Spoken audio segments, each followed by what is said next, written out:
Hi, I'm Justin Diamond, and tonight I'd like to read from a new story, Veronica, Discophonica, chapter Intrigue. Somewhere in Colombia. The excavation merged with the forest and the hill. Its headquarters was a small house on the top of a hill. The laborers were all natives, dark-skinned people who still wore their traditional Aztec clothing. Sarongs, crude ropes, sandals, and hats made from the indigenous plant life. The only things to indicate that they were in the 21st century were the flexible, portable tablets they wore around their wrists and arms. The higher their social status, the larger their flexible tablets. The higher-ups wore feathered headdresses. One native, with a smaller tablet, and not a feather on his person, ran to the top of the hill, to the small house there. He knocked on the door as he tried to catch his breath. A moment later, the door opened. The man standing in the threshold was tall. He didn't look like a native. He wore Western clothes. "Gaku?" asked the native, although it wasn't a question. "Hmm?"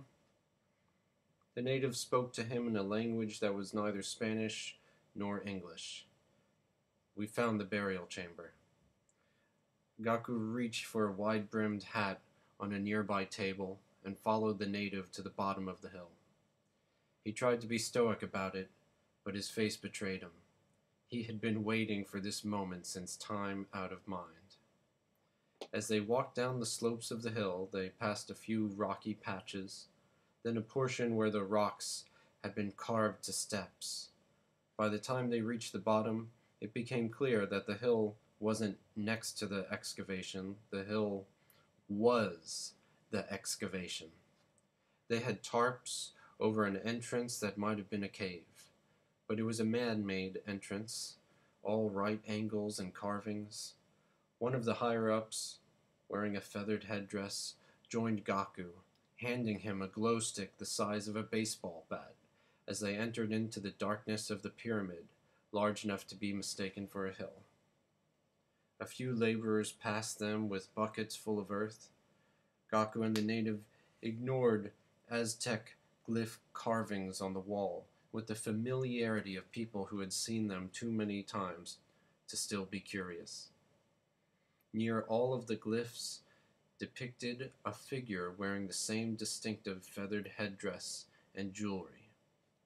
The supervisor, with the headdress, spoke to Gaku in the indecipherable language. "You were right. We found the body inside the third pyramid."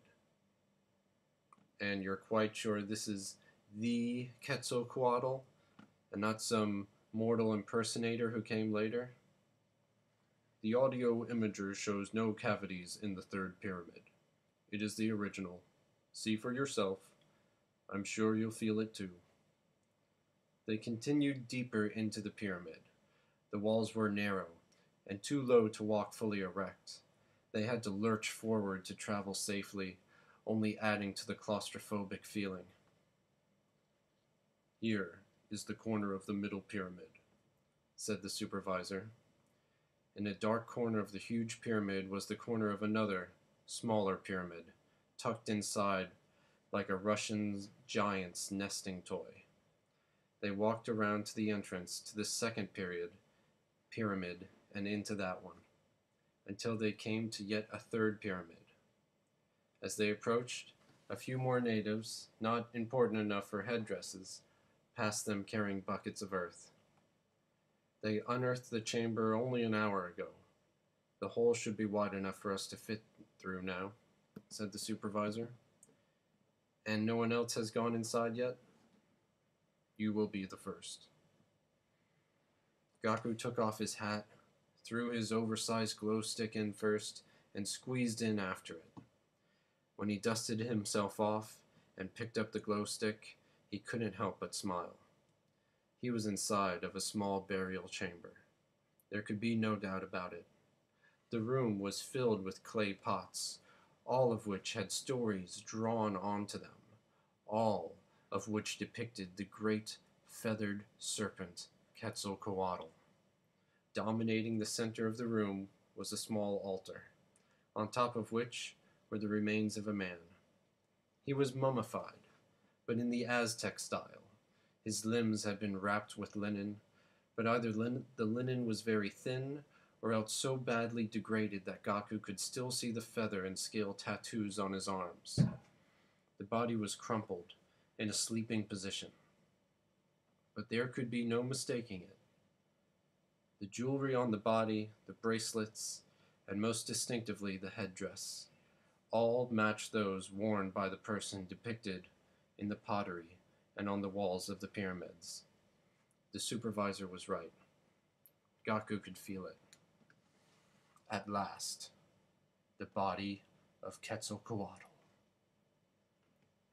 Thanks for listening. I'll see you guys next time.